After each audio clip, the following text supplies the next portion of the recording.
Anime elite में आपका स्वागत है, जहां एनिमे की दुनिया से लाते हैं वो सब कुछ जो आपको चाहिए। आज हम बात करने वाले हैं उन 10 एक्शन एनिमे के बारे में जिन्होंने पावर लेवल्स को इतना ज्यादा बढ़ा दिया कि कहानी ही असली रास्ते से भटक गई।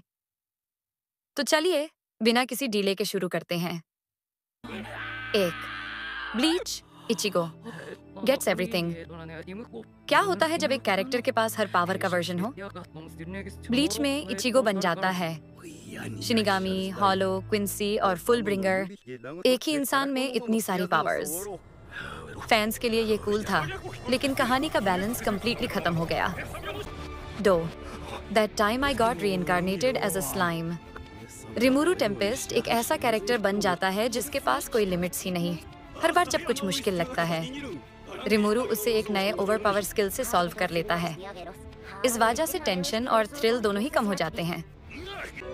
3. गुरेन लगान गैलेक्सी थ्रोइंग मिचास। ये एनिमे शुरू होता है एक सिंपल मिचा बैटल से और एंड होता है गैलेक्सी थ्रोइंग रोबोट्स तक।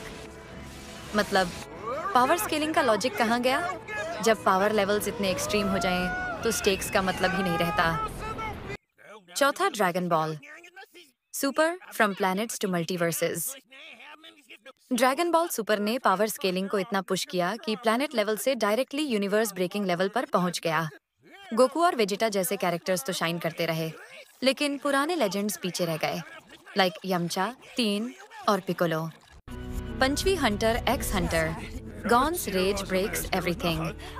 चिमेरा एंड आर्क तक सब कुछ ग्राउंडेड था, लेकिन जब गॉन ने अपना एडल्ट ट्रांसफॉर्मेशन लिया, तब सब कुछ तोड़ दिया।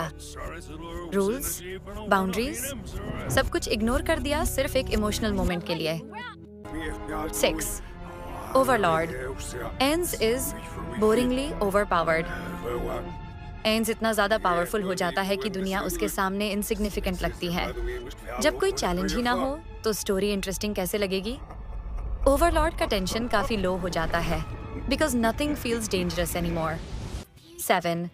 The 7 deadly sins only power no logic. ये एनिमे शुरू होता है स्ट्रेटजी और मिस्ट्री के साथ, लेकिन जैसे जैसे पावर लेवल्स बढ़ते हैं, लॉजिक कम होता जाता है। हर कैरेक्टर एक नया गॉड लेवल पावर ले आता है और असली स्टेक्स खो जाते हैं। 8. One Punch Man the joke got old. Saitama का कॉन्सेप्ट था कि एक पंच में सब खत्म। इनिशियली फनी एंड यूनिक, लेकिन जैसे जैसे स्टोरी आगे बढ़ती है, रियल बैटल्स का चार्म चला जाता है। जब हीरो अनबीटेबल हो तो स्टोरी इमोशनली कनेक्ट नहीं कर पाती। 9. The rising of the shield hero underdog to god mode. Naofumi एक अंडरडॉग हीरो था जिसे लोग रिलेट कर पाते थे, लेकिन जैसे जैसे वो ओवर पावर होता गया, कहानी में स्ट्रगल्स और टेंशन गैप हो गया। अब सब कुछ इजीली हो जाता है, स्टेक्स डाउन हो गए। Dash fairy tale emotion over everything. Fairy tale में दोस्ती और इमोशन इतना स्ट्रांग है कि लॉजिक को हर बार हरा देता है। जब भी लगता है कि सब खत्म, तब पावर ऑफ फ्रेंडशिप सब कुछ ठीक कर देता है और पावर स्केलिंग का मतलब ही नहीं रहता। तो दोस्तों, ये थे 3 एनिमे जिन्होंने पावर लेवल्स को इतना ओवर कर दिया कि उनकी स्टोरीज ही कंफ्यूज हो गई। आपको कौन सा एनिमे सबसे ज्यादा ओवर पावर्ड लगा? कमेंट में जरूर बताना। और अगर आपको ऐसे और वीडियोस चाहिए तो एनिमे एलीट को सब्सक्राइब करना ना भूलें। मिलते हैं नेक्स्ट वीडियो में।